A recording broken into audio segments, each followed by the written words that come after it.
আউযু বিল্লাহি মিনাশ শাইতানির রাজিম। বিসমিল্লাহির রহমানির রহিম। সম্মানিত গাইস, আসসালামু আলাইকুম রহমতুল্লাহ।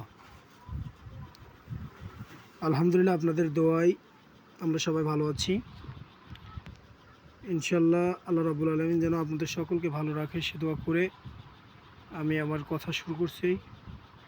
মালাধারপুর পূর্বপাড়া জামে মসজিদের 2 তলার কাজ শুরু করা হয়েছে। আলহামদুলিল্লাহ, সেন্টারিং কমপ্লিট হয়ে গেছে এবং রড বান্ধা হয়ে গেছে। তো আমাদের এই পর্যন্ত প্রায় 7 লাখ টাকা মতো খরচ হয়েছে।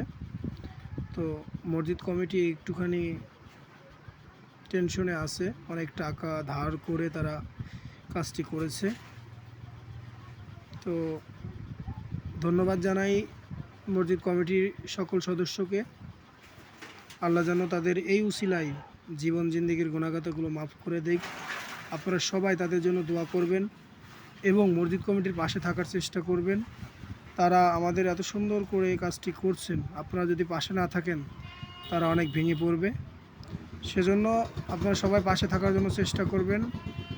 এবং কি ঢালাই শুরু হয়ে গেছে অলরেডি। তো সবাই আসবেন, দেখবেন, আনন্দ উৎসব করবেন। কারণ কাজটি হচ্ছে মসজিদের কাজ। এই কাজের পাশে থাকলেও আল্লাহ রাব্বুল আলামিন অনেক খুশি হবেন। অনেক চেষ্টার পরে আমাদের কাজটি আজকে সম্পূর্ণ হবে ইনশাআল্লাহ। অনেক ধৈর্য ধারণ করার পরেই আজ এই পর্যন্ত অনেক মানুষই কষ্ট করেছে কাজের জন্য। সকলের জন্যই দোয়া করি আল্লাহ রাব্বুল আলামিন যেন সকলের মনের আশাগুলো পূরণ করে দেয়। যে যে উদ্দেশ্যে দান করেছে আল্লাহ যেন দানগুলো সকলের কবুল করুক। সকলে বলি আমিন। আজকে পর্যন্ত শেষ। আলহামদুলিল্লাহ।